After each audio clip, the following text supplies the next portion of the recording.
सम्मानित साथियों, नमो बुद्धाय, जय भीम। आज के अंबेडकर संदेश में आपका हार्दिक स्वागत है। अंबेडकर संदेश के माध्यम से आज के इस वीडियो में आप जानेंगे कि कैसा था सम्राट अशोक का विधान। सम्राट अशोक के विधान को विस्तार से जानने वाले हैं।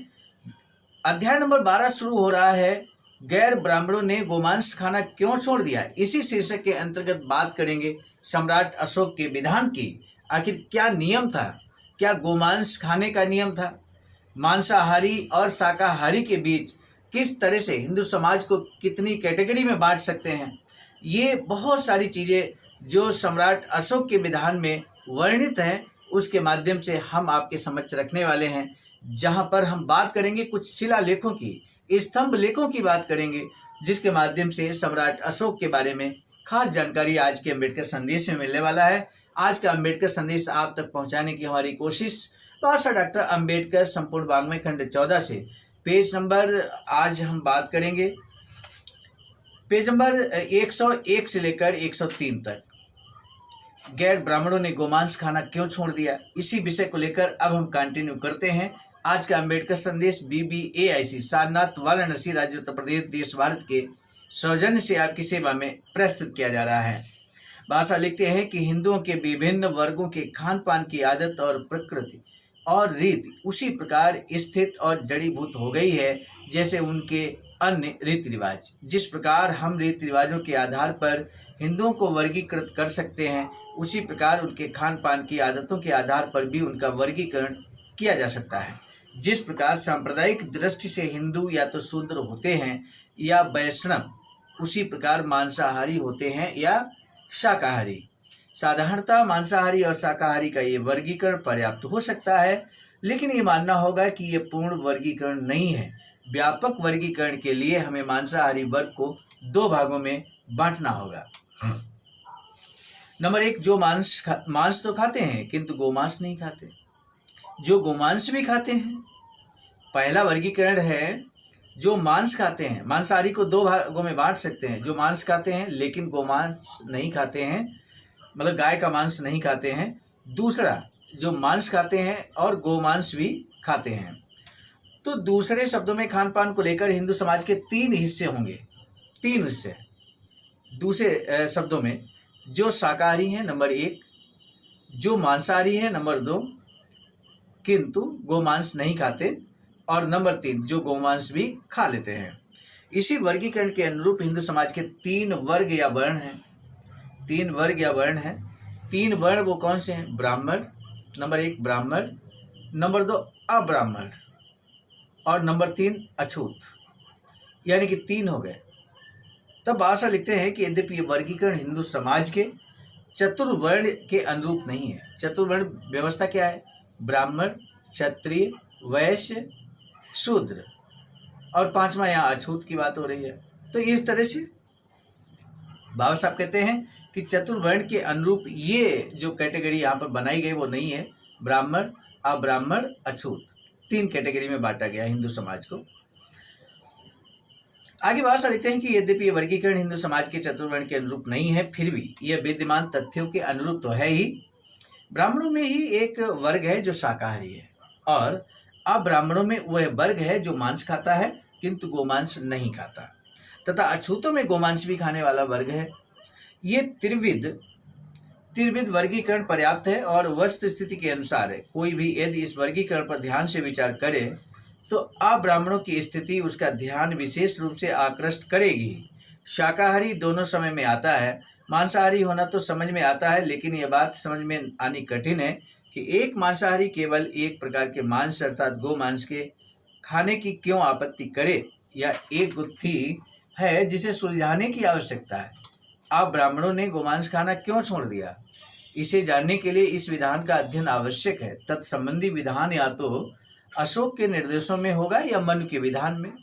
तो इसी चैप्टर में, यानी कि इसी अंबेडकर संदेश में हम लोग आज जानेंगे कि सम्राट अशोक के निर्देश क्या है, और इसके बाद कल के अंबेडकर संदेश यानी कि अगले अंबेडकर संदेश में मनु का विधान क्या है, इस संबंध में वो हम जानेंगे। लेकिन आज शुरू करते हैं। भाषा लिखते हैं कि हम अशोक से ही प्रारंभ करते हैं। अशोक के 20 शिलालेख जिनका इस विषय से संबंध है 3 है।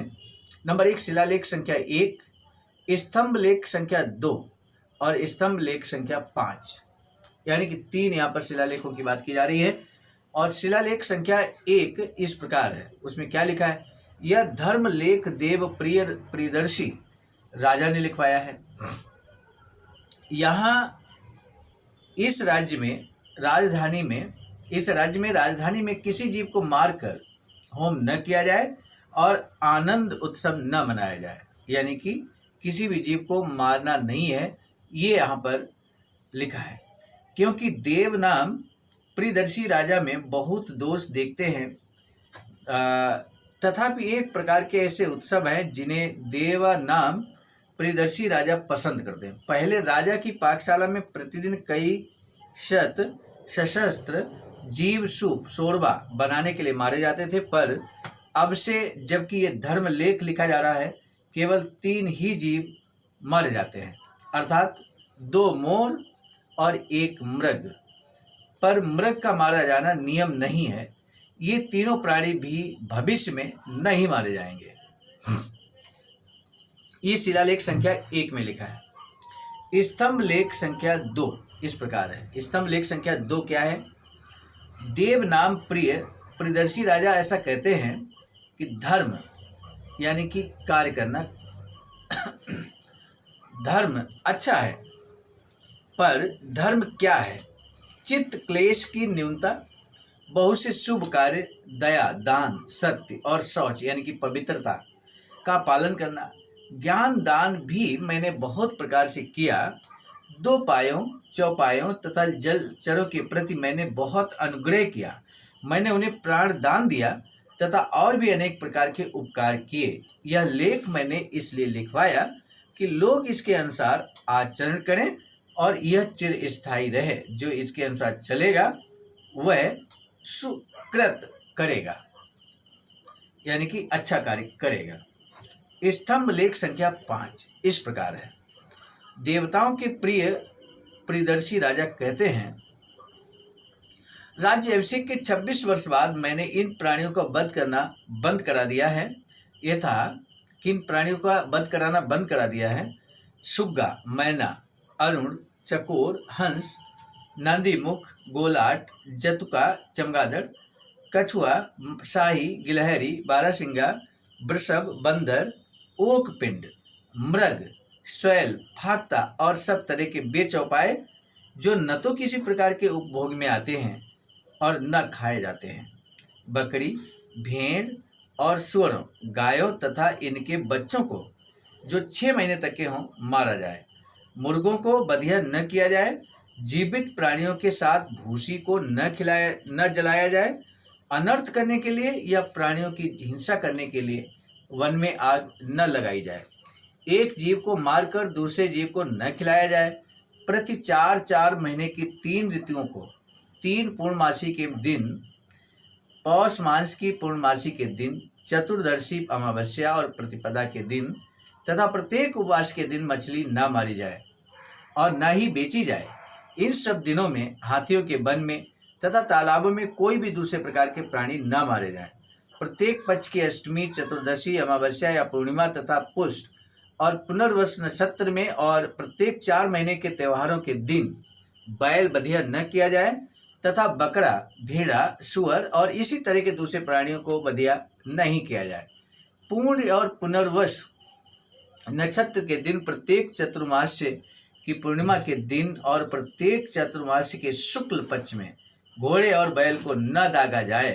राज्य अभिषेक के बाद 26 वर्ष के अंदर मैंने 25 बार कारागार से लोगों को मुक्त किया है। ऐसा था अशोक का विधान। तो आज के अम्बेडकर संदेश में आपने जाना कि सम्राट अशोक का विधान क्या था।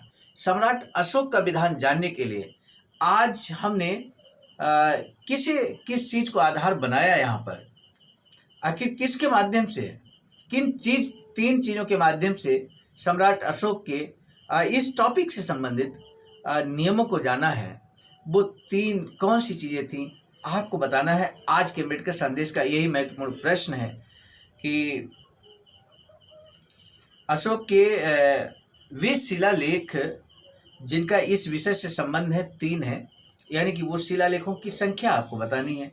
बस आसान सा आंसर क्वेश्चन हमने किया है जिसका आंसर आप दे सकते हैं। शेष भाग इस चैप्टर का अगले अंबेडकर संदेश में हम लेकर उपस्थित होंगे। बाबा साहब की एक कोटेशन है जिसको हम आपके समक्ष रख दें। बाबा साहब लिखते हैं कि इस बारे में तो किसी प्रकार का कोई संदेह नहीं किया जा सकता कि आदिम जातियों, जरायम पेशा जातियों और अस्पृश्य वर्गों की जो दशा है वह हिंदू सभ्यता के मूल सिद्धांतों का ही कुफल है, ये बाबा साहब कहते हैं।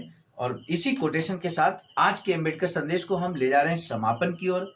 सम्मानित साथियों, आपसे निवेदन है कि आप इस तरह का ऐतिहासिक जो चीज़ें आप तक पहुंच रही हैं बाबा साहब के लेख के माध्यम से, बाबा साहब डॉक्टर अंबेडकर संपूर्ण वाङ्मय के विभिन्न खंडों के माध्यम से जो हम आवाज़ का ऑफिशियल यूट्यूब चैनल के माध्यम से अंबेडकर संदेश के नाम से आप तक पहुंचाने की कोशिश करते हैं, आपको जन जन तक पहुंचाना आपकी भी महती जिम्मेदारी है। अपने कर्तव्य का निर्वहन आप जरूर करें, ये हमारा आपसे विशेष निवेदन है। आज के अंबेडकर संदेश अब यहीं पर स्थगित करने की दीजिए इजाजत। मिलेंगे नए डॉक्टर अंबेडकर संदेश में। आप सभी को सादर नमो बुद्धाय जय। सामान्य साथियों, हम एक महत्वपूर्ण बात बताना उचित समझते हैं। बाबा साहब की अधूरी इच्छा के अनुरूप एक वैचारिक सेंटर निर्माणाधीन है सारनाथ वाराणसी में, जहां पर 14,000 स्क्वायर फीट जमीन परचेज कर ली गई है ring road green city Faridpur Sarnath में। वैचारिक सेंटर के प्रशासनिक ब्लॉक का निर्माण कार्य कंप्लीट हो चुका है। शानदार बेहतरीन प्रशासनिक ब्लॉक का निर्माण पूर्ण हो चुका है। आगे अब मुख्य भवन को बनाने की बारी हम सबकी है और इस हेतु आप दिए गए अकाउंट नंबर पर अपना अमूल्य योगदान कर सकते हैं। आज का अंबेडकर संदेश हम लेकर उपस्थित हुए थे मिशन नायक बुद्ध मित्र मुसाफिर सर, राष्ट्रीय अध्यक्ष आवाज का नई दिल्ली की प्रेरणा में, और साथ ही साथ संकलन कथाक्रम में परम आदरणीय विजय कुमार बौद्ध जी, प्रांतीय कोषाध्यक्ष आवाज का बिहार। प्रस्तुत कर्ताक्रम में मैं स्वयं सर्वजीत आर्य, राष्ट्रीय मीडिया प्रभारी IIT सेल आवाज का नई दिल्ली। मिलेंगे नए डॉक्टर अंबेडकर संदेश में, तब तक दीजिए इजाजत। आप सभी को सादर नमो बुद्धाय जय। सम्मानित साथियों, यदि आप हमारे इस चैनल आवाज का ऑफिशियल, जिस पर नियमित सुबह 5 बजे डॉक्टर अंबेडकर संदेश आपको मिलता है, आप हमारे इस चैनल को सपोर्ट करना चाहते हैं तो हमारा आपसे निवेदन है कि आप हमारे इस चैनल को सब्सक्राइब कर लें, वीडियो को शेयर, लाइक, कमेंट जरूर करें।